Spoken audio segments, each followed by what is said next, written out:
Greetings in name of Jesus lord our saviour. మరి చూసుకున్నట్లయితే యెషయా గ్రంథము 65వ అధ్యాయం 2వ వచనం. చాలామంది పడిపోయేది ఎక్కడ? ఆలోచనలు. కాబట్టి దేవుడు ఏం చెప్తుండు, మీరు చెడు ఆలోచించకుండా మంచి ఆలోచించి ఫలించండి అని దినమంతా తన చేతులు జాపుతున్నా అని ఆ యొక్క వాక్య భావం చెప్తుంది. కాబట్టి మీరు ఉద్యోగం చేసినా, ఏదైనా వ్యాపారం చేసినా, ఏదైనా వృత్తి పని చేసినా, ఏ పని చేసినా కానీ ఏం చేయాలి? First of all save your thinking way. మీ యొక్క ఆలోచనలను రక్షించుకోండి. కీర్తనదారుడుగా దావీదు కీర్తనదారుడు 150 కీర్తనలల్లో అధికంగా రాసింది ఎవరు? దావీదు మహారాజు. దావీదు మహారాజు ఎవరు? ఇశ్రాయేల్ పరిపాలించిన 40 సంవత్సరాలు పరిపాలించిన 2వ రాజు. మరి దావీదు క్వాలిటీస్ చూస్తే ఇట్లా చెప్పాలంటే 20 నిమిషాలు 40 నిమిషాలని సరిపోదు. సింహపు నోట నుండి గొర్రెపిల్లను రక్షిస్తాడు. అసలు సింహాన్ని చూస్తేనే మనుషులు పారిపోతారు. కానీ దావీదు మహారాజు చేసిండు, సింహాన్ని చంపాడు. చూసిరా, ఇక్కడ ఏం చెప్తుండే? యెషయా అతిపెద్ద ప్రవక్త. పాత నిబంధన గ్రంథంలో యెషయా అతిపెద్ద గ్రంథం. మళ్ళీ యెషయా ప్రవక్త కూడా చాలా మంచి శ్రేష్టమైన బోధకుడు, శ్రేష్టమైన మంచి విషయాలు అవన్నీ చేశాడు యెషయా. ఇక్కడ ఏం చెప్తాడంటే, దినమంతా దేవుడు తన చేతులు చాపుతున్నా అన్నాడు. కాబట్టి మనం ఏం చేయాలంటే, యేసుప్రభు అంటాడు, సిమోన్ పేతురు నన్ను ప్రేమిస్తున్నావా అంటే ప్రేమిస్తున్నా అంటాడు. నా గొర్రెలను మేపు అంటాడు. రెండవసారి నా గొర్రెలను కాయము అంటాడు. మూడవసారి నా గొర్రెలను కాయమంటాడు. కాబట్టి సమయం దొరికితే కాయాలి, మేపాలి, బలహీనంగా ఉన్న గొర్రెలను బలపరచాలి. అప్పుడే మనం క్రైస్తవ ఆత్మీయ జీవితంలో బలపడుతాం. మన కుటుంబానికి మెండైన ఆశీర్వాదాలు. ఎందుకంటే మీరు మీరు ఎక్కడైనా కానీ, ప్రయాణాల్లో కానీ, మీరు పనిచేసిన స్థలంలో కానీ, సూపర్ మార్కెట్ కానీ, ఎక్కడికైనా కానీ ఇతరులను దీవించండి, శపించద్దు. మన పరిశుద్ధ గ్రంథం చెప్తుంది, నిన్ను వల్ల నీ పొరుగువాన్ని ప్రేమించు. మరి మన అందరికీ తల్లిదండ్రులు ఎవరు? ఆదాము, హవ్వ. అందరికీ తండ్రి ఆదాము, అందరికీ తల్లి హవ్వ అంటారు.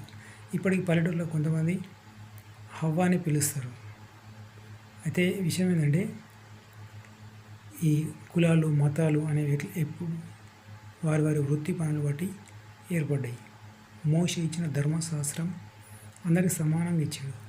కానీ ప్రవక్తలను ఏర్పరచుకొని ఒక్కొక్కరు ఒక్కొక్క మతం అని, ఒక్కొక్క రిలీజన్ ఏర్పరచుకున్నారు. ధర్మశాస్త్రం ఏం చెప్తుంది?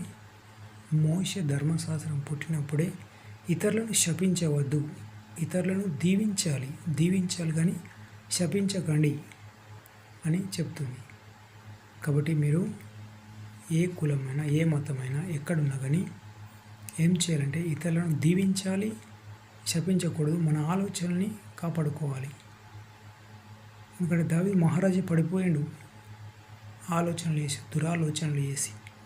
కాబట్టి మీరు ఏం చేస్తారంటే ఫస్ట్ మన ఆలోచనలు కాపాడుకోండి. ప్రయాణాల్లో కానీ, ఈ పనిచేస్తున్న స్థలంలో కానీ, ఎక్కడికైనా కానీ. సంసోన్ నిలబడిపోయాడు. ఆ 2 కళ్ళతో దెలీలా చూసిండు. దెలీలా అందానికి పడిపోయాడు, చెడు ఆలోచించి. కాబట్టి ఆజ్ఞ అతిక్రమమైన పాపం వల్ల జీతము మరణము. ఏం చేస్తారంటే మీరు ఫస్ట్ ఆఫ్ ఆల్ దుష్టుల ఆలోచన చొప్పున నడవకుండా ఉండాలి. హృదయం అన్నిటికంటే ఘోరమైన వ్యాధి కలది. మత్తయి సువార్తలో చెప్తాడు, సజ్జనుడు తన మంచి దండల చూసి సద్విషయం తెచ్చును, దుర్జనుడు తన చెడ్డ దండల చూసి దుర్విషయం తెచ్చును.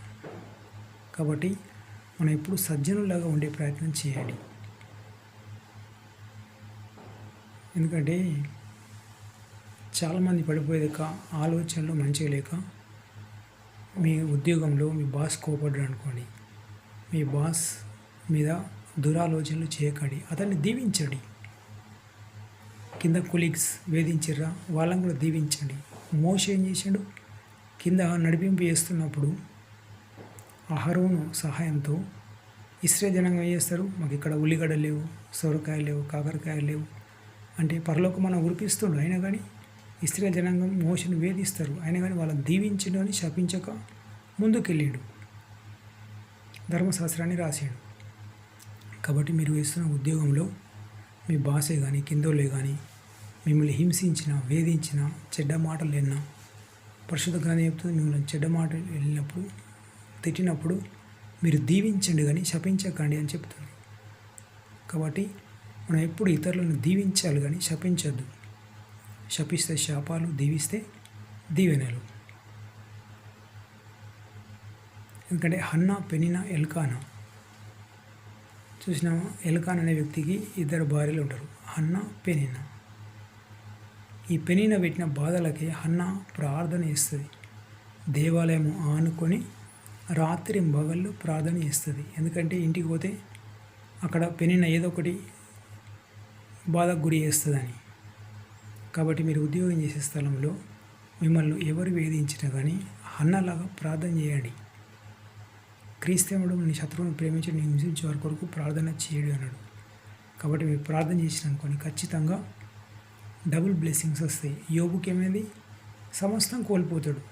తన స్నేహితుడిని ఎలిఫేజరు అందరిని దీవిస్తాడు. దీవించిన వాళ్ళు ఏమైంది?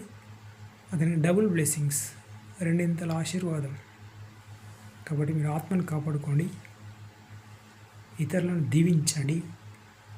సమయం దొరికితే ప్రార్థన. అపోస్తలుడైన పౌలు ఏం చేశాడు? మొదటి తెస్సలోనిక 5:18 ఎడతెగక ప్రార్థన చేయుడి. మరి అపోస్తలుడైన పౌలు ప్రార్థన చేసి 14 పత్రికలు రాశాడు. ఉపవాసాలు ఉండి రాత్రి పగళ్ళు ప్రార్థన చేసి. భక్త సింగ్ అతడు క్రీస్తుని అంగీకరించి కొన్ని వేల సంఘాలు ప్రారంభించాడు.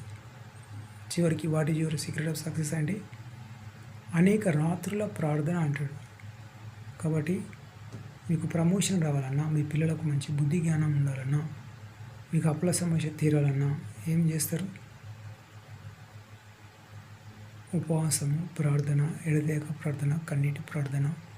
దానియేలులాగా దినమునకు 3 మార్లు ప్రార్థన, దావీదు మహారాజులాగా దినమునకు 7 మార్ల ప్రార్థన చేసిననుకోండి ఖచ్చితంగా ఆశీర్వాదాలు, మెండైన ఆశీర్వాదాలు వస్తాయి. మీ ఆత్మీయ జీవితంలో ఊహించలేనంత ఆశీర్వాదాలు ఉంటాయి. మరి ఫలించండి, ముందుకెళ్ళండి. ప్రపంచంలో ఉన్న అందరి క్షేమం కోసం వీటో పవర్ ఉన్న అగ్రరాజ్యాల 5 UNO, united nation organization, WHO, world health organization. ఎందుకంటే అనేకులు మొదటి వరకు కడుపులో కూర్చున్నారు. ఆ ఉపమానం ఉంది కదా, ఒక అపవిత్రతను ఒక మనిషికి తీసుకున్న తర్వాత మరి నీళ్ళని చోట్ల వెతుకుచు మరేడు అపవిత్రాలు తీసుకొచ్చి అక్కడనే కాపురం అతను మూడ తీసుకొని కడపరిస్తే మరీ చెడ్డదగను.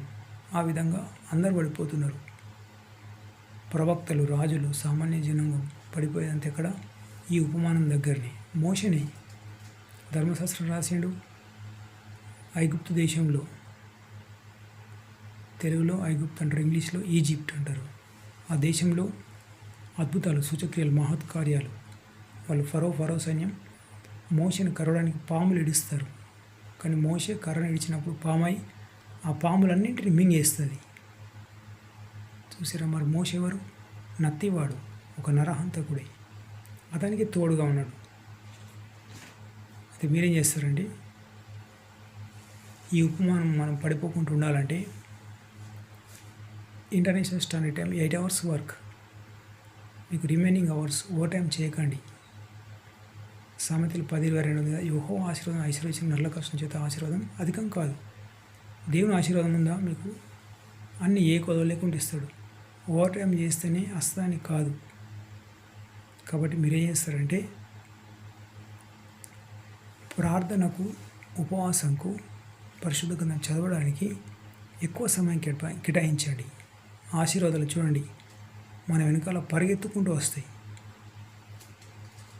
దీవించుకుంటూ వెళ్ళాలి. దీవిస్తేనే దీవెనలు, శపిస్తే శాపాలు. సో మీరున్న ప్రాంతంలో ట్రైన్స్ లేకుంటే ట్రైన్స్ కావాలి దేవా, ఎయిర్పోర్ట్ లేకుంటే ఎయిర్పోర్టు, రోడ్లు నిర్మాణం లేకుంటే రోడ్లు. కొన్ని ప్రాంతాలకు బస్సులు నడవవు. వృద్ధులకు, చిన్నపిల్లలకు, యవనస్తులకు, కష్టాలు, ఇబ్బందులు, ఇరుకుల్లో ఉన్న వాళ్ళకు బస్సులు నడవాలని అధికారులను, ఉన్నతాధికారులను, అందరి డిపార్ట్మెంట్లను దీవించాలి. అప్పుడే మనకు మెండైన దీవెనలు ఉంటాయి. దీవించండి, ముందుకెళ్ళండి, ఫలించండి. ఎందుకంటే మొదటి తెలిసినాక 5:25 ప్రకారం సహోదరులను మా కోసం ప్రార్థన చేయడం అపోస్తలుడైన పౌలు అంటాడు. మరి నా కోసం మా నాన్నగారి పేరు రాజ్యం నూతనంగా క్రీస్తుని అంగీకరించారు. మరి శోధన అనేది ఉంటుంది. మీ వ్యక్తిగత ప్రార్థనలో, మీ ప్రేయర్ టీంలో మీ అందరూ మా నాన్నను దీవించండి, విశ్వాసంలో ముందుకెళ్ళేటట్లు. ఎందుకంటే యోబుకు రెండింతల ఆశీర్వాదం వచ్చింది. కాబట్టి మీకు రెండింతల ఆశీర్వాదం కంపల్సరీ వస్తుంది. నేను కూడా మీ అందరి క్షేమం కోసం ప్రార్థన చేస్తున్నాను. మీ కుటుంబ సభ్యులకు, మీ ఉద్యోగాలకు, వ్యాపారాలకు, మీ ఏ సమస్య ఉన్నా పోవాలని. మా తమ్ముని పేరు మోహన్, జమున, భార్య భర్తల ఐక్యత కోసం ప్రేయర్లో జ్ఞాపకం చేసుకోండి. గుగిల తిరుపతి లక్ష్మి, మల్లేశం దేవక్క, గుగిల భార్గవ్, గంగు లత, మల్లవ, గొడుగు ప్రమీల, వీళ్ళందరూ దీవించండి. మీకు, మీ కుటుంబానికి, మీ ఉద్యోగాలు, వ్యాపారాలు 30 అంతలు, 60 అంతలు, 100 అంతలుగా దేవుడు ఆశీర్వాదాలు ఉంటాయి. మరి ఫలించండి, ముందుకెళ్ళండి. God bless you. Have a nice day. Praise the Lord. Praise.